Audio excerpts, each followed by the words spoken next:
नमस्कार, स्वागत है आप सभी का। देखो, अब तक हमने पूरी बुक में ये पढ़ा कि किस तरीके से जो कांग्रेस पार्टी है उसका भारत पे राज था। यानी कि हर बार इलेक्शन होते थे और हर बार एक ही पार्टी जीतती थी। ठीक है, तो हम पढ़ते पढ़ते पहुंच चुके थे 1989 तक। ठीक है, 1989 तक हम पहुंच चुके थे। इसके बाद हमने ये देखा था कि राजीव गांधी जो हैं उनकी सरकार आई थी। जब 1984 में इंदिरा गांधी की डेथ हुई, उसके बाद राजीव गांधी की सरकार आई थी। तो अब हमें इस चैप्टर में ये पढ़ना है आगे कि 1989 के बाद जब कांग्रेस का युग खत्म हो गया, यानी कि कांग्रेस सिस्टम जो था वो अब खत्म हो गया, उसके बाद किस किस पार्टी की सरकार आई।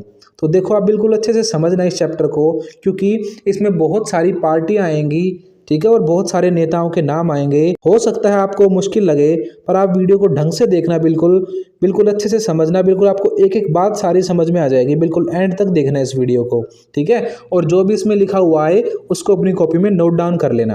देखो, सबसे पहले हमें पूरे इलेक्शन समझने होंगे कि पहला चुनाव कब हुआ और 1989 तक यानी 1989 तक किस किस की सरकारें रही।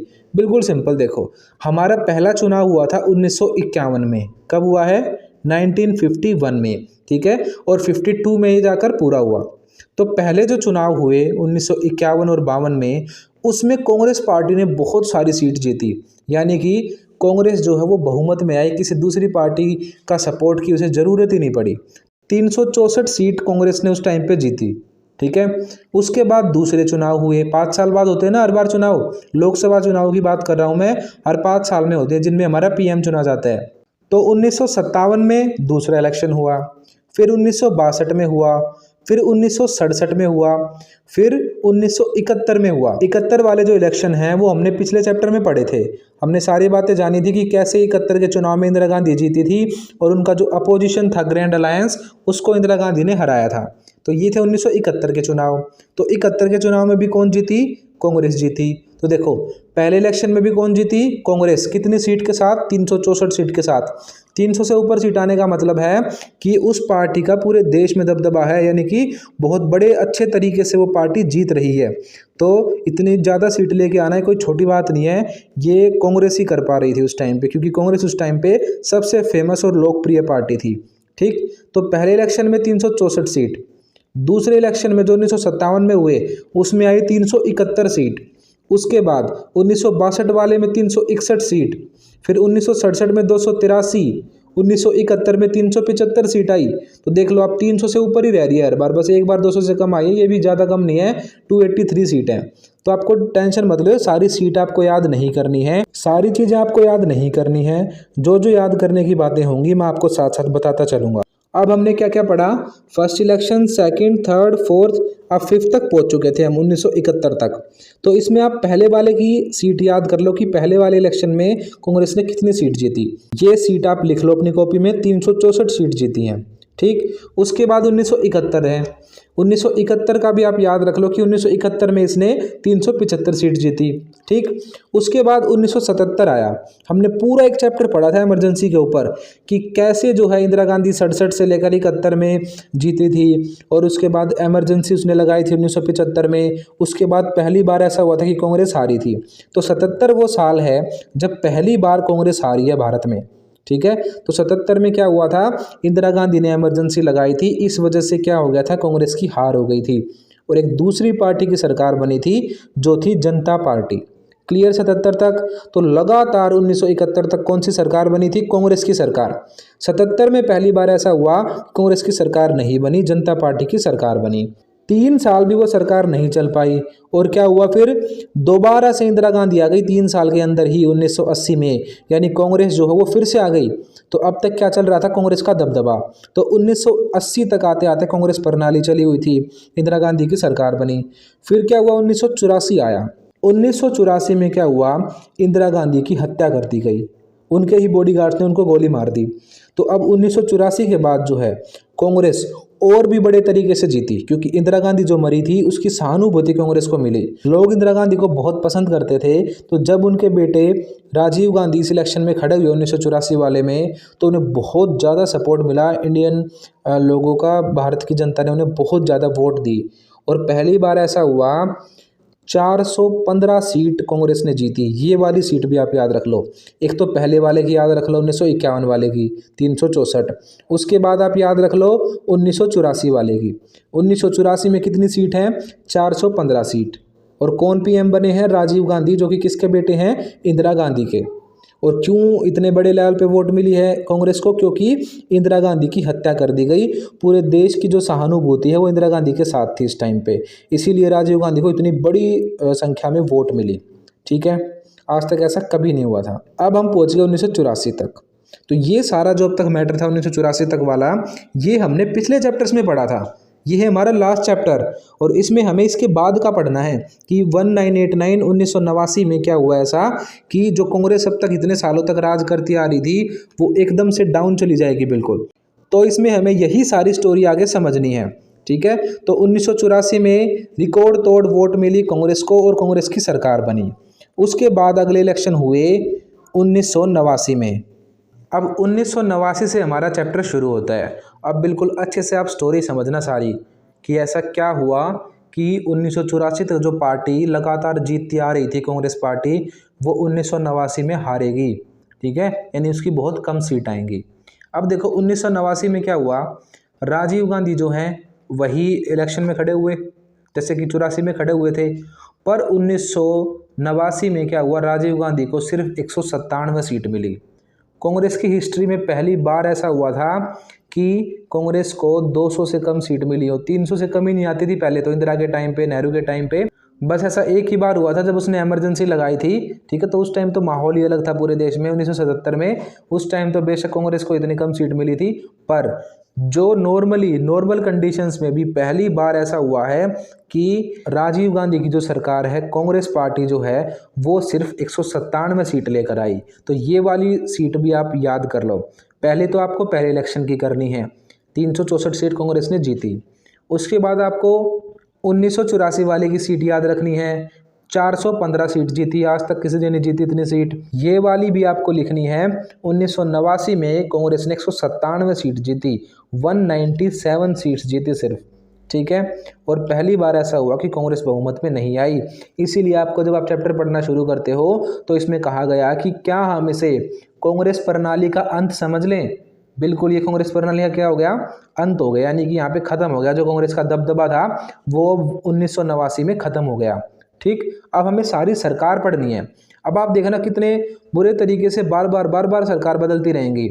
अब तक हमने जितने प्रधानमंत्री पढ़े हैं ना, उससे ज़्यादा तो सिर्फ अगले 8 साल में बदल जाएंगे। कोई 1 साल रह रहा है, कोई 6 महीने रह रहा है, कोई 13 दिन रह रहा है। ऐसे अब हमारी सरकारें चलेंगी 1990 के पूरे दशक में। देखो अब 1989 में जो इलेक्शन हुए उसमें कांग्रेस नहीं जीत पाई पूरे तरीके से, उसको बहुत कम सीट मिली। इसीलिए जो सरकार बनी वो बनी नेशनल फ्रंट की सरकार, और इसके जो प्रधानमंत्री बने वो बने वीपी सिंह। ठीक है, अब आप अच्छे से समझना कि क्यों ऐसा हो रहा है कि सरकार बन रही है और फिर तभी क्या हो रहा है, वो बिखर रही है 1 मिनट के अंदर ही। ठीक, आप पहले एक बार सारी सरकारें देख लो कि 1990 के दशक में कौन कौन सी सरकारें बनी। देखो सबसे पहले है 1989 से 1990 में बनी नेशनल फ्रंट की सरकार।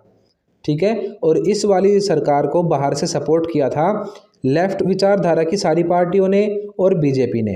ठीक है, मैं सारा आपको बताऊंगा कि लेफ्ट क्या होता है और कैसे बार बार टूट रही है। अभी मैं आपको सिर्फ ये बता रहा हूँ कि कौन कौन सी सरकारें बनी। देखो सबसे पहले बनी नेशनल फ्रंट की सरकार, 1990 तक रही, यानी सिर्फ 1 साल चली। वीपी सिंह प्रधानमंत्री बने। क्लियर। दूसरी 1990 से 1991 तक चली, ये भी नेशनल फ्रंट की ही थी। ठीक है, और इसमें पीएम बने चंद्रशेखर। ठीक, उसके बाद तीसरी 1991 से 1996 तक चली, ये चली 5 साल। इसमें जो पीएम बने वो बने नरसिम्हा राव। उसके बाद जो चौथी है वो बनी 1996 के मई के महीने से लेकर जून 1996 तक। सिर्फ 13 दिन ये पार्टी बनी, बीजेपी की सरकार आई थी 13 दिन तक, और अटल बिहारी जो है वो हमारे प्रधानमंत्री बने। अभी हम सारी स्टोरी पढ़ेंगे कि क्यों ऐसा क्या हो रहा है कि इतने थोड़े से टाइम के अंदर ही सरकार जो है बनने से पहले क्या हो रही है, बिखर रही है। तो 1996 में सिर्फ 13 दिन तक सरकार बनी है बीजेपी की। ठीक है, फिर अटल बिहारी जी भी बहुमत साबित नहीं कर पाए, इसीलिए उनकी सरकार भी जो है वो क्या हो गई, बिखर गई। उसके बाद 1996 से 1997 तक यूनाइटेड फ्रंट की सरकार बनी और देवगौड़ा हमारे प्रधानमंत्री बने। उसके बाद 1997 से 1998 में दोबारा से यूनाइटेड फ्रंट की सरकार बनी, पर प्रधानमंत्री को चेंज कर दिया गया और इंद्र कुमार गुजराल हमारे प्रधानमंत्री बने। आप कंफ्यूज मत होना, ये मत सोचना पता नहीं कितने नाम पढ़ा दिए, क्या पढ़ा दिया, डेट पढ़ा रहे हैं। आपको सारी चीज़ समझ में आएंगी, बस आप स्टोरी की तरह देखते चलना इसको, ठीक है। एक बार समझ में ना आए, दो बार ना आए, आप वीडियो को देखते रहो, बार बार देखते रहो, ठीक है। आपको जरूर समझ में आ जाएगी, वीडियो एक ही बार में समझ में आपको आ जाएगी, ठीक है। तो एक बार आप इसको पूरी देख लो, उसके बाद दूसरी बार में आप इसको नोट डाउन कर लेना, ठीक है। क्योंकि ये जो टॉपिक है इसमें क्या होगा, आपकी पूरी की पूरी जो हमारे प्रधानमंत्री है उसके बारे में आपका सारा सिलेबस खत्म हो जाएगा। आप कभी भी आगे किसी भी चीज़ में पढ़ोगे ना, चाहे आप ग्रेजुएशन कर लेना, पोस्ट ग्रेजुएशन कर लेना, आप यूपीएससी की तैयारी करना, कुछ भी करना, आप आगे किसी भी चीज़ की अगर तैयारी करोगे तो आपको भारत की पॉलिटिक्स तो पढ़नी पड़ेगी, भारत के कौन कौन नेता हुए हैं आपको पता होना चाहिए। तो अगर आपने ये पढ़ लिया, पिछले तो हमने सारे पढ़ रखे 1984 तक, ठीक है। नेहरू थे पहले, फिर इंदिरा गांधी आई थी, लाल बहादुर शास्त्री आए थे इंदिरा गांधी से पहले, फिर इंदिरा गांधी आई, ठीक है। इंदिरा गांधी के बाद क्या हुआ था, 77 में जो है मोरारजी देसाई आए थे, ठीक। उसके बाद दोबारा से इंदिरा गांधी आई थी, फिर राजीव गांधी आए थे। अब हम राजीव गांधी के बाद का पढ़ रहे हैं कि कौन कौन आए। यहाँ पे थोड़ी सी कन्फ्यूजिंग हो जाती है हमारी पॉलिटिकल, क्योंकि 9-10 साल के अंदर ही बहुत सारे प्रधानमंत्री बदल गए हमारे। तो आप एक बार इनको अच्छे से अगर याद कर लोगे तो पूरी ज़िंदगी भर आपको कभी भी इसको उठाने की ज़रूरत नहीं पड़ेगी दोबारा इस टॉपिक को। तो आप आज अच्छे से इसको समझ लो बिल्कुल, ठीक है। तो अब तक हम पहुंच गए यूनाइटेड फ्रंट तक, देवगौड़ा की सरकार बन चुकी थी, उसके बाद इंद्र कुमार गुजराल की सरकार बन गई, उसके बाद आया 1998 का साल और 1998 में बनी बीजेपी की सरकार। अब हम 1998 तक पहुंच गए, तो 1998 में दोबारा से बीजेपी आएगी और अटल बिहारी वाजपेयी जो है वो प्रधानमंत्री बनेंगे, ठीक है। तो अब सारी स्टोरी समझो ये कि जो ये 1989 से 90 तक जो सरकार रही वीपी सिंह की, ये क्यों बिखर गई। अब इसको बिल्कुल ध्यान से समझना। तो इस सरकार से पहले आप ये देखो कि जो 1984 में कांग्रेस इतने बड़े तरीके से जीती थी इंदिरा गांधी की मृत्यु के बाद, 1989 में क्या हो गया ऐसा राजीव गांधी को कि वो जीत नहीं पाए। तो इसके बीच में देखो क्या हुआ, राजीव गांधी की सरकार पर लगे आरोप, घपला करने के आरोप। राजीव गांधी सरकार ने क्या किया था इस टाइम पे 1986 में, इंडियन आर्मी के लिए वेपन आने थे स्वीडन से। तो स्वीडन में एक कंपनी थी बोफोर्स नाम की, वो कंपनी जो है वो आर्मी के लिए वेपन बनाती थी। तो इंडियन गवर्नमेंट ने उसको कॉन्ट्रैक्ट दिया, उसको 400 तोप बनानी थी इंडियन आर्मी के लिए। तो 400 तोप का कॉन्ट्रैक्ट दिया गया, 400 मिसाइल का कॉन्ट्रैक्ट दिया गया, ठीक है। अब ये बात आई अगले साल निकल कर सामने कि जो भारत के बड़े बड़े नेता हैं और बड़े बड़े अधिकारी हैं, ऑफिसर जो हैं, उनको घूस दी है इस कंपनी ने। और एक बिचौलिए का नाम सामने आया इसमें, जो कि इटली का व्यापारी था एक। इटली का तो आप सभी को पता है कि किसके रिलेशन इटली से है ना। तो सोनिया गांधी जो है वो कहाँ से है, इटली से ही है। यानी राजीव गांधी जो है पक्का उसका डायरेक्ट कनेक्शन पता चल रहा था सबको कि हाँ इटली से कोई ना कोई कनेक्शन है ज़रूर, ठीक। तो बहुत सारे सवाल उठने लगे अब सरकार के ऊपर। ये बातें कही स्वीडन की कंपनी ने कि हमें बहुत सारे पैसे देने पड़े हैं, लगभग 60 करोड़ रुपए हमने दिए हैं इंडियन गवर्नमेंट को रिश्वत के रूप में, ठीक है, तभी हमारा कॉन्ट्रैक्ट साइन हुआ है। तो जितने बड़े बड़े नेता थे उस टाइम पे वो सभी जो है उनकी इमेज बहुत ज़्यादा ख़राब हुई, राजीव गांधी की इमेज भी बहुत ख़राब हुई। तो ये था सबसे बड़ा रीज़न, बोफोर्स घोटाला बोलते हैं इसे, बोफोर्स स्कैंडल इंग्लिश में बोलते हैं, ठीक है। तो बोफोर्स कंपनी के साथ क्या हुआ है, घोटाला हुआ है। कब की बात है ये, 1986 और 87 की, ठीक। क्या था, हमें तोप मंगानी थी इंडियन आर्मी के लिए, पर यह कहा गया कि बहुत सारे रिश्वत के पैसे देने पड़े हैं स्वीडन को, भारत को, तब जाके ये डील साइन हुई है। तो इस बात से क्या हुआ, जो है पूरी इमेज जो थी कांग्रेस की अब तक वो ख़राब हुई, ठीक है। और इसमें एक आदमी का नाम भी आया, उसका नाम था क्वातोर्की। क्वातोर्की नाम है इटली के उस आदमी का, ठीक है। तो इटली का जो ये बिजनेसमैन था, इससे पूरा का पूरा शक गया राजीव गांधी के ऊपर, क्योंकि इटली में उनकी ही फैमिली है। सोनिया गांधी जो है यानी कि ससुराल है उसका, राजीव गांधी का। तो इटली में ससुराल है, इटली का ये आदमी है, यही बिचौलिया बना था, इसने ही सारी घपले की बात करी, ठीक। तो ये आरोप लगे उस टाइम की कांग्रेस गवर्नमेंट पे। तो इससे क्या हुआ, पूरे देश में कांग्रेस के खिलाफ माहौल पैदा हो गया। यही मेन वजह थी 1989 में कांग्रेस की हार की, ठीक है। तो अब जो यहाँ पे कांग्रेस के बड़े मंत्री थे उस टाइम पे भी, राजीव गांधी सरकार में भी रहते थे, वो थे वीपी सिंह। अब जैसे ही ये घपले की बात हुई ना कि राजीव गांधी सरकार करप्ट है, इसने घपला किया, ये किया है, वीपी सिंह ने इसकी बहुत आलोचना करी। वो बिल्कुल अपोजिशन में हो गए राजीव गांधी के, ठीक है, और उन्होंने पार्टी ही छोड़ दी वो, ठीक है। और दोबारा से अब जो इलेक्शन हुए 1989 में, उन इलेक्शन में वीपी सिंह ही हमारे प्रधानमंत्री बनेंगे। तो पहले ये राजीव गांधी की गवर्नमेंट में ही थे, पर जब इन्हें पता चला कि यहाँ पे घपला हुआ है, गवर्नमेंट ने घपला किया है, तो इन्होंने पार्टी छोड़ दी और जब नए इलेक्शन हुए उसमें ये खड़े हुए। ठीक है। तो जो कांग्रेस के साथ थे वीपी सिंह, वो कांग्रेस के अपोजिशन में हो गए घपले के बाद। तो कांग्रेस की हमें एक बात पता चल गई कि करप्शन की वजह से 1989 में कांग्रेस जो है उसको बहुत कम सीट मिली। ठीक है। तो आप समझ गए आप ऐसा क्या हुआ कि जो 1984 में पार्टी इतनी तगड़ी तरीके से जीती थी, 1989 में वो हारी है, और उस हार का जो कारण है वो है करप्शन।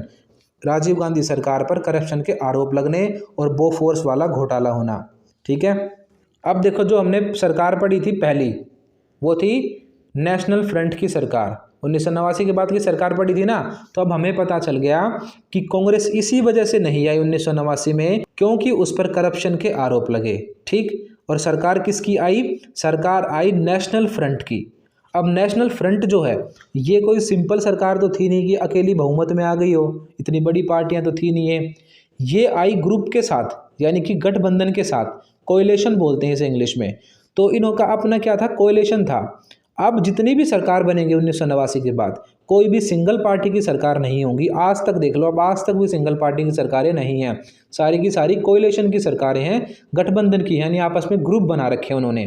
तो 1989 में भी जो सरकार बनी नेशनल फ्रंट की, वो भी एक ग्रुप थी। ठीक है। और उस ग्रुप को जो है बाहर से दो पार्टियों ने सपोर्ट किया। एक तो थी बीजेपी, एक थी लेफ्ट पार्टी। लेफ्ट पार्टी का मतलब एक पार्टी नहीं है, इसमें कई सारी पार्टियां हैं लेफ्ट में। जो भी लेफ्ट विचारधारा की है, जो भी लेफ्टिस्ट है, वही लेफ्ट पार्टी आती सारी की सारी।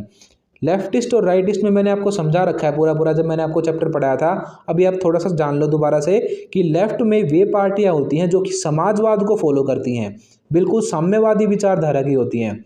ठीक है। और राइट वाली जो होती हैं वो थोड़ी सी साम्यवाद की अपोजिट पार्टियां होती हैं। तो बीजेपी जो पार्टी थी वो राइटिस्ट थी। ठीक है। और बाकी जो पार्टियां थी, जैसे कि कम्युनिस्ट पार्टी हो गई, साम्यवादी पार्टी बोलते हैं जिसे, तो वो है लेफ्टिस्ट। तो लेफ्ट वाली और राइट वाले की विचारधारा जो वो अलग अलग है, पर फिर भी आप देखो यहाँ पे क्या हो रहा है 1989 में, इन दोनों का ग्रुप बन रहा है आपस में। तो ये सरकार टिकेगी? नहीं, बिल्कुल नहीं टिकेगी। तो 1989 में जो नेशनल फ्रंट की सरकार बनी, वीपी सिंह जिसके प्रधानमंत्री बने, उसमें बाहर से सपोर्ट किसने किया था?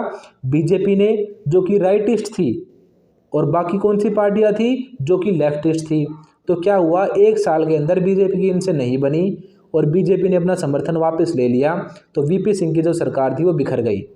ठीक। तो पहली सरकार तो इस वजह से क्या हो गया, बिल्कुल खत्म हो गई। अब देखो आप दूसरी सरकार, अगले ही साल क्या हुआ, देखो फिर से उसी पार्टी की सरकार। अब बात ये आई, चलो वीपी सिंह तो हट गए, अब दोबारा से नया प्रधानमंत्री बनाते हैं।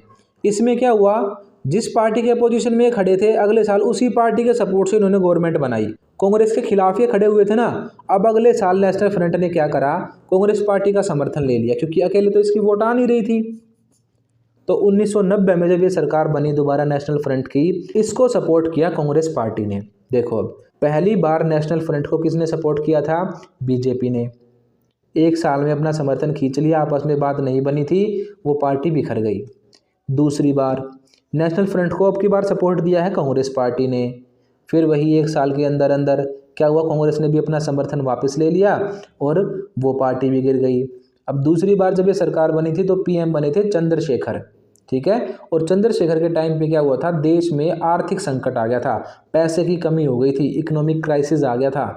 तो हमारी इकोनॉमी जो है बुरे तरीके से डूब रही थी, हमारे ऊपर कर्जा होता जा रहा था। ठीक है। तो इससे क्या हुआ, जो नेशनल फ्रंट की सरकार थी वो भी नहीं टिक पाई। अब देखो आप यहाँ पे एक और तगड़ी चीज़ हो गई।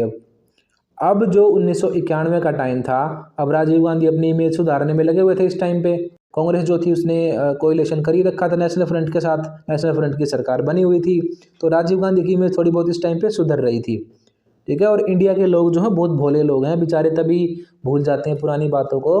तो राजीव गांधी की बात सब भूल चुके थे, घोटाले वोटाले की। तो अब क्या हुआ, 1991 में ही जब इलेक्शन होने थे, 1991 में इलेक्शन से ठीक पहले राजीव गांधी की हत्या कर दी गई। लिट्टे ग्रुप हमने पढ़ा था ना, जो तमिलों का ग्रुप था, उस लिट्टे ग्रुप वालों ने मिलकर राजीव गांधी जो है उनको बॉम्ब पहना दिया था और राजीव गांधी की हो गई हत्या। अब जैसे ही राजीव गांधी की हत्या हुई, ये काम हुआ बिल्कुल इलेक्शन से पहले, तो अब तो कांग्रेस को सपोर्ट मिलना ही था। तो राजीव गांधी के सपोर्ट में पूरा देश आ गया। और जब 1991 में इलेक्शन हुए तो कांग्रेस की सरकार बनी देश में दोबारा से। तो देखो, पहली नेशनल फ्रंट की बनी, नहीं चल पाई। उसके बाद दोबारा से नेशनल फ्रंट की बनी, पीएम बदला गया, चंद्रशेखर को बनाया गया, फिर भी नहीं चल पाई क्योंकि आर्थिक संकट आ गया था और भी बहुत सारी प्रॉब्लम हो गई थी। कांग्रेस ने अपना जो है समर्थन वापस ले लिया था। अब इसके बाद क्या हुआ, राजीव गांधी की मृत्यु हो गई। और राजीव गांधी की मृत्यु होते ही क्या हुआ, अब कांग्रेस की सरकार आई दोबारा से। ठीक है, अब पता चल गया आपको 1991 में जो कांग्रेस दोबारा आई है उसकी वजह मेन क्या है, राजीव गांधी की हत्या होना। अब राजीव गांधी तो है नहीं, तो उन्होंने अपना पीएम बनाया नरसिम्हा राव को। ठीक है, और इस पार्टी को सपोर्ट किया दूसरी पार्टी थी ऑल इंडिया द्रविड़ मुनेत्र कषगम ने।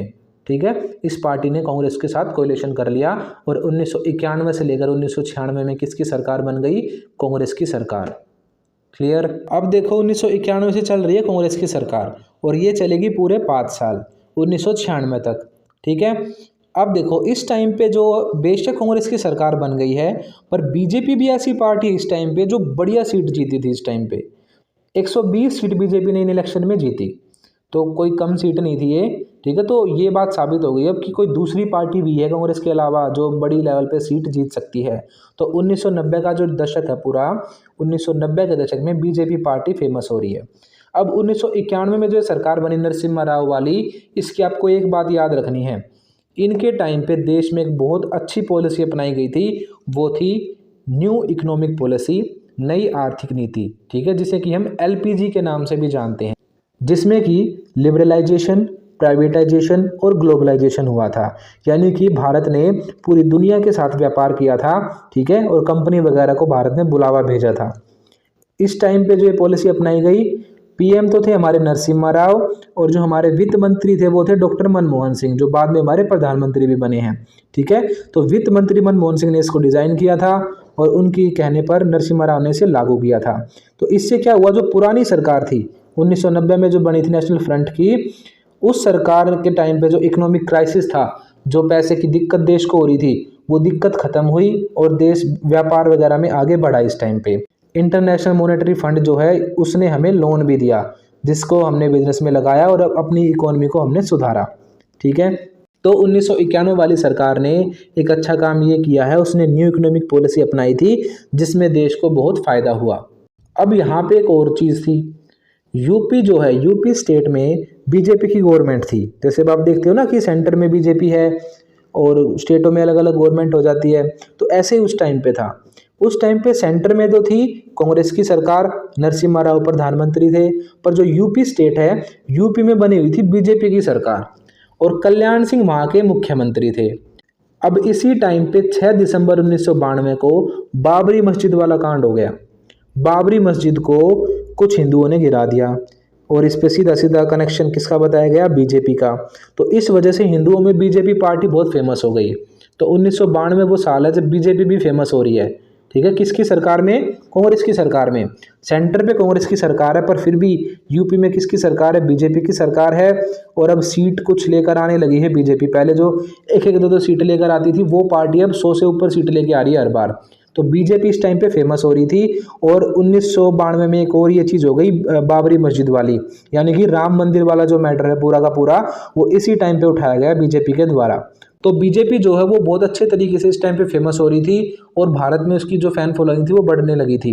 ठीक है, नरसिम्हा राव पर भी अब क्या हुआ, भ्रष्टाचार के आरोप लगे। कहा गया कि उनकी सरकार ने भी कई सारे घपले किए हैं। देखो, घपले तो बहुत करे हैं देश में हमारे इन्होंने। ठीक है, तो घपले का जो आरोप लगा उससे फिर से कांग्रेस की इमेज थोड़ी खराब हुई। ठीक, और नरसिम्हा राव की जो सरकार थी उसके बाद क्या हुआ, अगली बार जो सरकार बनी 1996 में, वो बनी बीजेपी की। अब 1996 में इलेक्शन हुए। ठीक है, 1991 से 1996 तक किसकी सरकार रही, कांग्रेस की सरकार। क्या हुआ लास्ट में आकर, इसने एक चीज़ तो अच्छी करी, इकोनॉमिक पॉलिसी अपनाई जो, वो तो बहुत अच्छी चीज़ थी, पर इस पर भी क्या लगे, भ्रष्टाचार के आरोप लगे। और बीजेपी फेमस हो ही रही थी इस टाइम पे। तो भ्रष्टाचार के आरोप लगने की वजह से इससे जो अगले इलेक्शन हुए 1996 वाले जो इलेक्शन हुए, उसमें बीजेपी की सरकार बनी। अब 1996 में बीजेपी की सरकार बनी, बीजेपी ने 161 सीट जीती। अब ये सीट भी इतनी ज़्यादा नहीं थी, कांग्रेस ने 140 सीट जीती थी। तो अब क्या हो रहा था बीजेपी के साथ, बीजेपी के पास बहुमत नहीं था, यानी कि मेजोरिटी नहीं थी बीजेपी के पास। तो अटल बिहारी जो है उनको बुलाया गया, भाई चलो आप प्रधानमंत्री बनो क्योंकि आपकी पार्टी मेजोरिटी में आई है।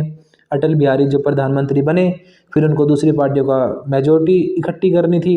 अब क्या हुआ, अटल बिहारी जी मेजोरिटी इकट्ठी नहीं कर पाई, क्योंकि जो दूसरी पार्टियां थी उन्हें पता था कि बीजेपी जो है वो हिंदुत्व के दम पर आगे बढ़ रही है इस टाइम पे, ठीक है, कि हिंदू ज़्यादा फॉलोवर है उनके। तो और जितनी भी पार्टियां थी वो सभी राजनीति कर रहे थे इस टाइम पे। उन सबको पता था कि हम, कोई मुस्लिम सपोर्टर है, कोई दलित सपोर्टर है, कोई किसी चीज़ को फॉलो करता है, कोई किसी विचारधारा का है। अगर हमने इस टाइम पे सरकार बना ली बीजेपी के साथ मिलकर, तो आने वाले टाइम पे हमें दिक्कत होगी, हमारा वोट बैंक चला जाएगा। बाकी सबको ये बात पता थी। इसीलिए अटल बिहारी वाजपेयी को किसी ने भी सपोर्ट नहीं दिया और सिर्फ 13 दिन तक वो पीएम बने। और 13 दिन के बाद, सीट जीतने के बाद भी बीजेपी जो अपनी सरकार बना ही नहीं पाई, ठीक है, और रद्द कर दी गई ये सरकार भी। तो जो 1996 में सरकार बनी थी वो सिर्फ 13 दिन तक चली, बिना सपोर्ट के वो पार्टी बिखर गई और वहाँ पे सरकार नहीं बन पाई। ठीक है, समझ गए यहाँ तक। पहले वीपी सिंह की सरकार 1 साल चली, उसके बाद बनी चंद्रशेखर की सरकार जो 1 साल चली बस। उसके बाद बनी नरसिम्हा राव की सरकार जो कि 5 साल चली। उसके बाद अटल बिहारी वाजपेयी की सरकार बनी जो सिर्फ 13 दिन चली। ठीक है, तो 1996 में क्या हुआ, अटल बिहारी जी बहुमत नहीं ले पाए और उनकी सरकार बिखर गई। यहाँ तक की स्टोरी समझ में आ गई। पहले वाली इसीलिए बिखरी थी क्योंकि बीजेपी राइट विंग थी और बाकी पार्टियां लेफ्ट विंग थी, बीजेपी ने अपना सपोर्ट खींच लिया था। दूसरे वाली इसीलिए बिखरी थी क्योंकि इसमें कांग्रेस ने अपना सपोर्ट खींच लिया था, क्योंकि इन पार्टियों की विचारधारा तो कोई थी ही नहीं, ये तो बस सरकार बनाने के लिए साथ हो रहे थे, ऐसे दोस्ती कर रहे थे, भाई दुश्मन का दुश्मन दोस्त है, चल ठीक है, ठीक है, विचारधारा मिले ना मिले भाई उसको भगाना है। कभी बीजेपी सोचती थी कांग्रेस को भगाना है, कभी कांग्रेस सोचती थी बीजेपी को भगाना है, इस चक्कर में ये साथ हो लिए थे सारे, तो इनकी सरकारें चल नहीं पा रही थी। तीसरी जो सरकार बनी वो बनी नरसिम्हा राव की सरकार। उसके बाद जो चौथी बनी अटल बिहारी वाजपेयी की बनी, उनको किसी ने सपोर्ट ही नहीं दिया क्योंकि बीजेपी जो है वो उनकी विचारधारा से अलग पार्टी थी। उसके बाद अब आया 1996 का टाइम। अब जब इनकी सरकार नहीं बनी बीजेपी की, तो दोबारा से किसी दूसरे की सरकार बनेगी। तो सरकार बनी यूनाइटेड फ्रंट की। पहले वाला नेशनल फ्रंट था, अब की बार दूसरा ग्रुप बना है यूनाइटेड फ्रंट। अब यूनाइटेड फ्रंट को सपोर्ट दिया कांग्रेस ने, ठीक है, 1996 में। तो यूनाइटेड फ्रंट में जो कांग्रेस ने सपोर्ट दिया तो हमारे पीएम बने एचडी देवगौड़ा। एचडी देवगौड़ा जो है ये दक्षिण भारत के थे, कर्नाटक के थे देवगौड़ा। और देवगौड़ा की दिक्कत रहती थी कांग्रेस के साथ। देवगौड़ा जो है प्रधानमंत्री बनने के बाद वो कांग्रेस से ज़्यादा बातचीत नहीं करते थे, इस बात से कांग्रेस बड़ी नाराज़ थी उनसे। ठीक है, को देवगौड़ा जो है अपने उनके जो भी डिसीजन होते थे वो खुद लेते थे, तो कांग्रेस बहुत इस बात से चिढ़ने लगी और कांग्रेस कहने लगी यूनाइटेड फ्रंट को कि ठीक है इसको समझा लो, या हम क्या कर रहे हैं अपना समर्थन वापस ले रहे हैं तुमसे। और ऐसा ही हुआ, 1 साल के अंदर ही क्या करा, कांग्रेस ने अपना समर्थन वापस ले लिया देवगौड़ा से और देवगौड़ा को प्रधानमंत्री पद से हटाया। और सरकार जो है वो तो यूनाइटेड फ्रंट की ही रही, पर पीएम को बदल दिया गया और इंद्र कुमार गुजराल को पीएम बना दिया गया। तो 1996 से 97 में देवगौड़ा रहे हमारे पीएम। उसके बाद उनकी कांग्रेस से नहीं बनी, इसीलिए 97 में पीएम को चेंज कर दिया गया और इंद्र कुमार गुजराल को क्या बना दिया, पीएम बना दिया। अब 1998 तक की सरकारें हमने पढ़ ली। ठीक है, यहाँ तक। अब आप कंफ्यूज मत होना बिल्कुल भी, वीडियो को एक बार नहीं समझ में आए तो दूसरी बार देखना, अच्छे से अपने नोट्स बनाना, आपको ज़रूर सारी बातें समझ में आएंगी। ये नाम आपने कम सुने हुए हैं इसीलिए आपको समझ में नहीं आ रहे, बाकी अगर आप स्टोरी अच्छे से समझोगे तो बिल्कुल आपको सारी बात समझ में आएगी। हमने जो पुराने चैप्टर करे हैं उनमें हमने बिल्कुल स्टोरी के साथ सारा पढ़ा है, तो हमें सारी बातें वो याद थी अब तक। ठीक है, ऐसे ही हम इस चैप्टर में भी स्टोरी की तरह अगर देखेंगे कि मैंने आपको इसीलिए इतने डीप में बताया है कि पहले वाली क्यों बिखरी, दूसरे वाली क्यों बिखरी, ताकि आप कनेक्शन बना पाओ चीज़ों का। जब आप कनेक्शन नहीं बना पाते तो आपको चीज़ रटनी पड़ती है, पर अगर आप ऐसे स्टोरी के साथ पढ़ोगे, समझते चलोगे चीज़ों को, तो बस आपको एक बार डिफिकल्ट लगेंगी, पर अब जब इसको दूसरी बार देखोगे ना तो आपको बहुत ईजी लगेगी ये चीज़, आपको सारा समझ में आ जाएगा, अरे ऐसा हुआ था इसीलिए घटा। ठीक है, आपको डेट रटने की ज़रूरत नहीं पड़ेगी क्योंकि आपको स्टोरी पता होगी, आपको पता होगा कि जो पहली वाली सरकार बनी थी उनमें दोनों जो पार्टियां थी उनकी विचारधारा ही अलग थी, इसीलिए वो बिखर गई। दूसरे वाली नेशनल फ्रंट की जो बनी थी उसमें कांग्रेस ने अपना सपोर्ट खींच लिया, इसलिए वो बिखर गई। तीसरे वाली कुछ टाइम तक चल पाई क्योंकि राजीव गांधी की हत्या हो गई थी, कांग्रेस को बहुत ज़्यादा समर्थन मिल गया। तो नरसिम्हा राव वाली जो सरकार है वो 5 साल चल गई, ठीक है। उसके बाद 96 में जो सरकार बनी अटल बिहारी की, उनका किसी से जो है बहुमत ही नहीं ले पाए, वो मेजोरिटी हासिल नहीं कर पाए, वो भी बिखर गई। उसके बाद 96 में जो सरकार बनी देवगौड़ा की कांग्रेस से बनी ही नहीं। तो गठबंधन जो है इन सब का वो क्या हो रहा है, सफल नहीं हो पा रहा, क्योंकि सबकी विचारधाराएं अलग अलग हैं और कोई भी एक पार्टी वोट हासिल नहीं कर पा रही। तो देवगौड़ा की सरकार भी बिखर गई। फिर 98 में क्या हुआ, यूनाइटेड फ्रंट इंदिरा कुमार गुजराल की जो सरकार थी वो भी बिखर गई, ठीक है। अब आया टाइम 1998 का, अब बनेगी बीजेपी की सरकार। अब यहाँ पे एक बात समझना, अगर आप स्टोरी की तरह नहीं समझोगे तो क्या होगा, आपको रटनी पड़ेंगी ये चीज़। आपसे पूछेंगे एनडीए क्या है, यूपीए क्या है, पता नहीं, आपको समझ में नहीं आया क्या आ गया ये। पर आप अगर स्टोरी देखो, अब हम 1996 में ये पढ़ चुके हैं कि बीजेपी की सरकार बनी थी 13 दिन के लिए, और बीजेपी को ये बात समझ में आ गई थी, अटल बिहारी वाजपेयी जी जो हैं उनको ये बात समझ में आ गई थी कि अगर हमें अगली बार सरकार बनानी है ना, तो जो हमारे साथ अब दिक्कत हुई अगली बार वो दिक्कत नहीं होनी चाहिए। और उसी दिक्कत को उन्होंने ख़त्म करा और अपना पहले से ये ग्रुप बना लिया। यानी कि पहली बार क्या हुआ था, 1996 में सरकार जीत चुकी थी, सीट आ गई थी, उसके बाद उन्हें दूसरों से बहुमत लेना था, दूसरी पार्टियों से। तो सबने मना कर दिया, तो सरकार जीत कर भी हार गई थी उस टाइम पे उनकी सरकार, ठीक। अब की बार उन्होंने पहले से प्लानिंग करी और सभी उन ग्रुप को इकट्ठा कर लिया जो जो उनके साथ थे। सारी वो पार्टियां जो कि बीजेपी के साथ थी 1998 में एक ग्रुप में बंध गई।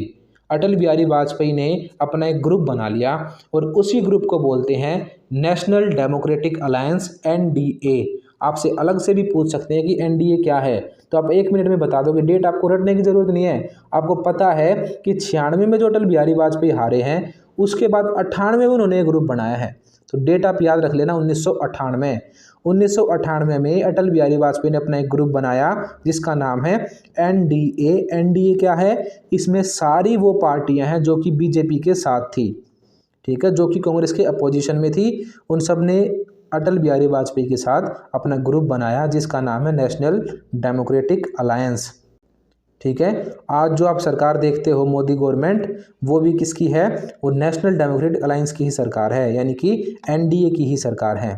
अब आप सुनते हो ना कि बीजेपी की सरकार है, उसकी सरकार है, आप हमेशा ये वर्ड भी सुनते होगे कि एनडीए की सरकार बनी हुई है। जब कांग्रेस आती है आप वर्ड सुनते हो यूपीए की सरकार बनी हुई है। तो यूपीए अब इसके बाद बनेगी आने वाले टाइम पे। तो 1998 तक हमने स्टोरी पढ़ ली कि 1998 में अटल बिहारी वाजपेयी ने एक ग्रुप बनाया जिसका नाम है नेशनल डेमोक्रेटिक अलायंस। जब ये बनाया गया इसमें 13 पार्टी शामिल हुई, ठीक है। 1-2 पार्टी इधर उधर हो जाती है हर साल, पर फिर भी लगभग उसके वही मेंबर रहते हैं, ठीक है। जैसे कि जब ये बना था तब इसमें एक पार्टी थी द्रविड़ मुनेत्र कझगम। द्रविड़ मुनेत्र कझगम क्या हुआ, वो उस साल फिर अगले साल जब इलेक्शन हुए ना तो वो हट गई थी इससे, तो द्रविड़ मुनेत्र कझगम हट गई। तो इस तरीके से 1-2 पार्टियां हटती रहती हैं, पर जो मेन पार्टियां हैं वो हमेशा एनडीए के साथ बनी रहती हैं। देखो इसकी मेन पार्टियां कौन कौन सी है वो आप देख लो। सबसे पहले तो आप सबको पता है इसकी जो हेड है वो है बीजेपी पार्टी। एनडीए में जो सबसे मेन पार्टी है वो है बीजेपी। उसके बाद शिवसेना है, इसमें तेलुगु देशम है, लोक जनशक्ति है, और जम्मू कश्मीर की जो पीपल डेमोक्रेटिक पार्टी थी ना वो भी है इसमें। तो शिवसेना, तेलुगु देशम, लोक जनशक्ति और पीपल्स डेमोक्रेटिक पार्टी, और सबसे मेन है इनमें बीजेपी पार्टी।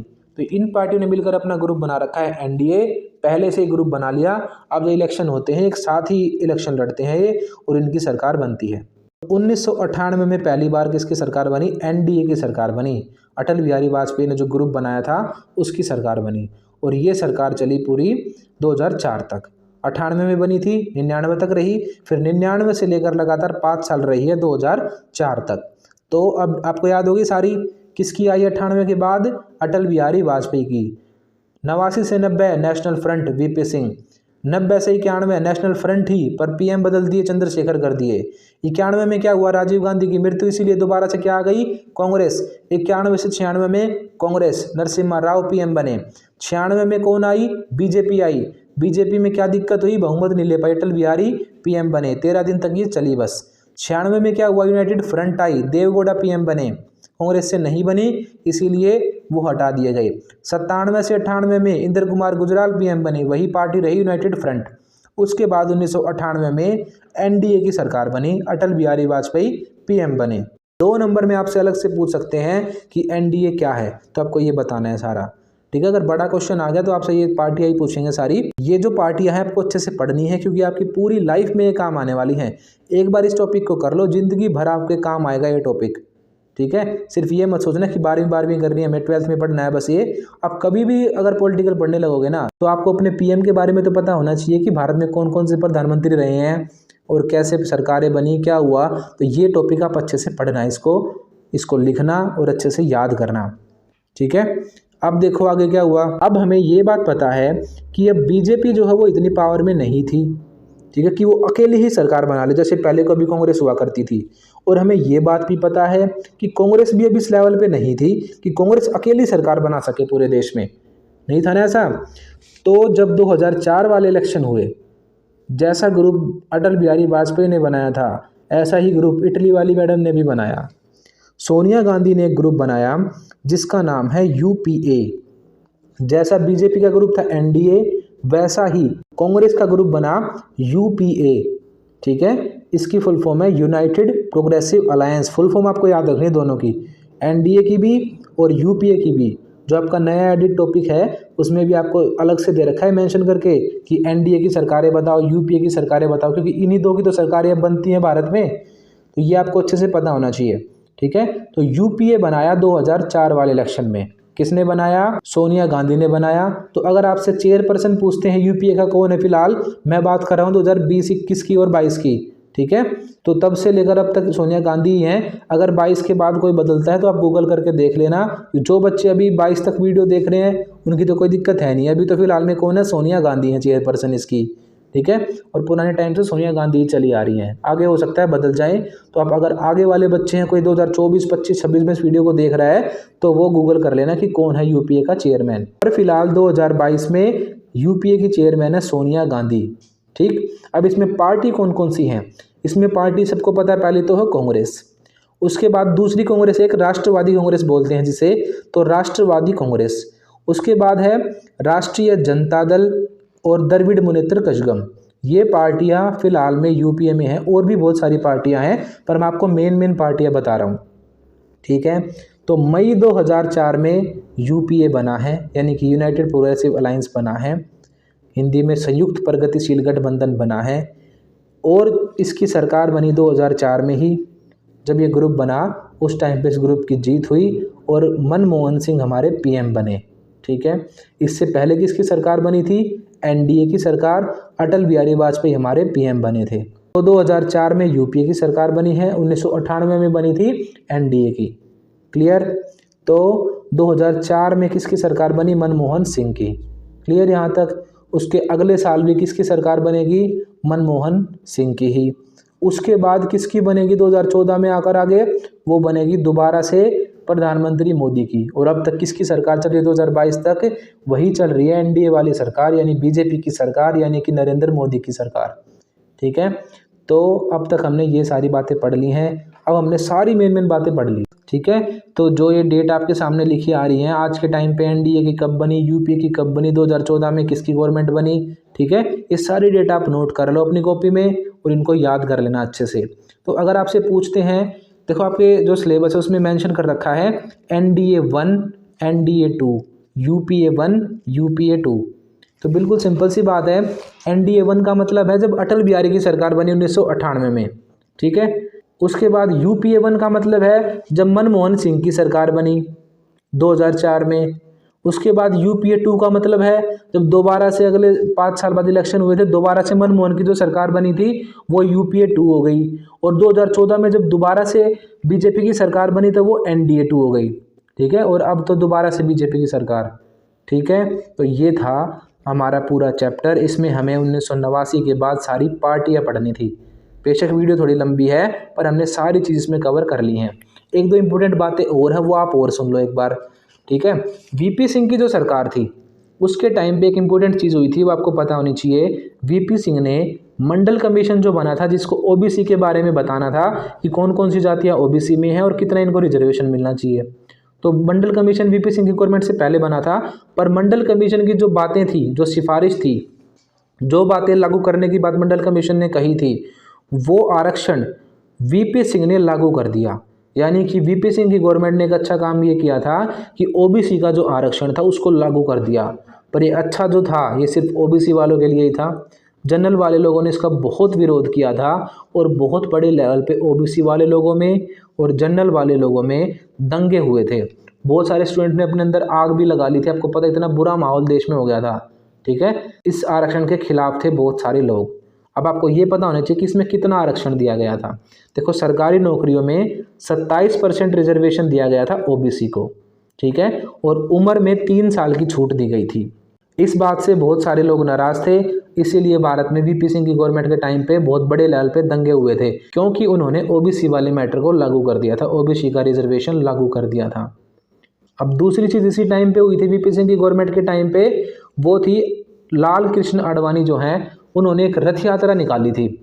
यानी कि वो अयोध्या जा रहे थे, जो राम मंदिर वाला मैटर था उसी को लेकर हिंदुओं का सपोर्ट लेने के लिए आडवाणी जी ने क्या करा, यात्रा निकाली थी। ठीक है, और जब वो जा रहे थे रास्ते में तो बिहार में उनको रोक लिया गया। अब बिहार में जब उनको रोका गया तो इससे अब क्या होगा, आप खुद सोचो। आडवाणी जो है बहुत बड़े नेता हैं, बीजेपी के नेता हैं, और जो सरकार बनी हुई है वीपी सिंह की, किसके सपोर्ट से बनी हुई है, बीजेपी के सपोर्ट से बनी हुई। तो हमने देखा था ना कि जब पहली बार 1989 में वीपी सिंह की सरकार थी उससे सपोर्ट छीन लिया था बीजेपी ने। तो यहीं से उनकी अनबन शुरू हो गई थी, क्योंकि जब आडवाणी को रोका गया तो इससे क्या होगा, बीजेपी की दिक्कत शुरू होगी, नहीं होंगी वीपी सिंह के साथ। तो ऐसा हुआ, वीपी सिंह से बीजेपी की दिक्कत शुरू हो गई। ठीक है, और उसने कुछ ही टाइम बाद क्या करा, अपना समर्थन वापस ले लिया वीपी सिंह की सरकार से, और वो सरकार गिर गई। फिर दोबारा से सरकार बनी, कांग्रेस ने उसको सपोर्ट किया। सारी कहानी हमने पढ़ ली। तो वीपी सिंह के टाइम पे ओबीसी वाली बात मेन है, और आडवाणी की रथ यात्रा, राम रथ यात्रा बोलते हैं इसे, जो कि अयोध्या के लिए निकाली गई थी, राम मंदिर के लिए। तो आडवाणी वाली जो यात्रा है वो भी इस टाइम पे इम्पोर्टेंट घटना है। क्लियर? तो हमने सारी मेन बातें पढ़ ली हैं, हमें सब कुछ पता चल गया। सबसे पहले हमने पढ़ा था कि 84 में जो पार्टी जीती थी कांग्रेस पार्टी, 1989 में 1989 में वो क्यों हारी, क्योंकि उस पर बोफोर्स घोटाले का आरोप लगा। उसके बाद सारी की सारी पार्टियां कैसी पार्टियां बनी, गठबंधन की पार्टियां बनी। यानी कि एरा ऑफ कोएलिशन शुरू हो गया, गठबंधन का दौर शुरू हो गया। कोई भी पार्टी ऐसी नहीं बची जो कि अकेली अपनी सरकार बना सकती हो। तो ये थी पूरी भारत की राजनीति जो हमने इस चैप्टर में ख़त्म कर ली है। सारे पीएम हमने अपने पढ़ लिए हैं। ठीक है, अच्छे से इनको देख लेना। वीडियो को एक बार देखो, एक बार समझ में ना आए तो 2 बार देखो, पर समझना आपको ज़रूर है। तो हमने एक भी चीज़ इस वीडियो में नहीं छोड़ी है। अब अगर आपको वीडियो अच्छी लगी है तो वीडियो को लाइक कर दो, इस वीडियो को अपने दोस्तों तक शेयर कर दो, क्योंकि अगर आप शेयर करोगे तभी हमें पता चलेगा कि हमने अच्छी वीडियो बनाई थी। ठीक है, और कमेंट करके हमें ज़रूर बताना कि वीडियो आपको अच्छी लगी या बुरी लगी। ठीक है, बुरी लगी तो भी आप ज़रूर बताओ हमें कमेंट करके।